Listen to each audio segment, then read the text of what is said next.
Tree jam, folks. Such strange fruity goop made from pink poop that doesn't get a whole heck of a lot of attention now, does it? To be fair, we did briefly talk about the stuff a year ago when Waterlog launched, but that was more of a fig video than anything, so today is going to be all about these things alone. Oh, and trees. Probably lots of trees. But speaking of the waterlogged update, by the way, ain't none of us getting tree jam anytime soon without having found one of 3 of our waterlogged biomes. Typically, they will generate in shallower waters off the coast. However, that is not always the case, unfortunately. And with no way to pinpoint the location of any of these places beyond simply sailing and hoping, it's not gonna be all that easy to amass jam at first. That said, with 3 total biomes and fast regrowths in play, once you do find a biome or two, you'll be golden. And once you're under the leafy canopy, be sure to pick every mossy vine you see to get started, of course. Be aware, though, of some sea strider visitors while going about this business, as they won't take kindly to you stealing from their homes. And again, with mossy vines regrowing in 2.5 days all year round, yes, even through winter, the hardest part will be finding figs, not actually using them. But what does using them for tree jam mean for us at the end of the day, you ask? Well, several things actually, and the big thing is that jam will instantly progress nearly every type of tree in the game to its next growth stage for as long as you have the jam to continue the cycle. Another major component of tree jam, though, is that it's a fertilizer. It's a special case too, where the stuff will return all 3 nutrient types to our soils instead of just one real big one, but that said, compost is still the biggest output.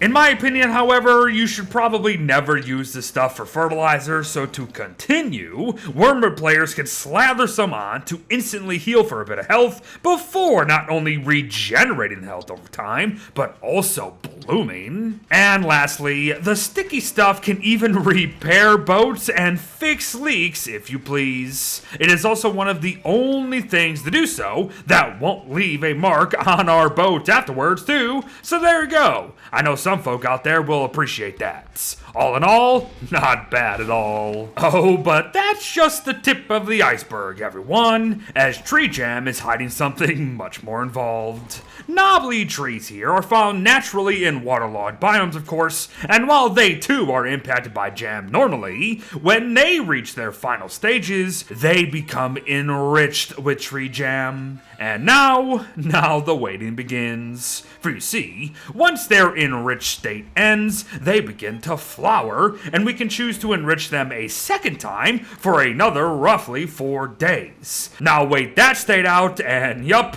you guessed it, a second flower will then bloom, and we can then enrich the suckers again, as you can see. Come back in a few more days for stage/flower number 3 for yet another splattering of enriching goop, and after this final jamming, our ultimate prize is finally revealed, an above average tree trunk. It is gonna take roughly 16 days to make this happen, so it best be worth it. And you know what? It is. That said, I guess it depends on what you're actually doing it for and where. But if you want 3 more mossy vines with a 33% chance at a 4th, then each above average tree can do just that for you. They all offer protection from wildfires come summer, which is a huge plus if strategically grown someplace, maybe for a boat base of some sorts. Their canopies also slow down rainfall and thus wetness gains of anyone underneath them. They will stop lightning in its tracks, which is also a bonus, and will even keep us a bit cooler come summer at that. It's all really great sounding, yes? Oh, for sure. Just know that they're not entirely equals to great tree trunks when it comes to grass gators, sea striders, and even the range of all that nonsense. And 16 days is a long time, so I will be leaving it up to you to decide if all of that is worth all of that, if you know what I mean. But while this isn't a knobbly tree guide, before we go, I should probably throw out a couple last notes. Above average trees can be chopped into 20-ish wood or ran for some grass and twigs. And if you're looking to create above average trees outside of the biome, be sure to ram a naturally spawning great tree trunk for a knobbly nut, of course, that you can then, quote unquote, plant anywhere within the water for 3 days before it not only becomes a knobbly tree itself, but then you can repeat the enriching process we just went over for a much closer to land above average experience. Have fun. And there you have it, everyone. A guide on tree jam within Don't Starve Together here with a bit of extra information tacked on at the end.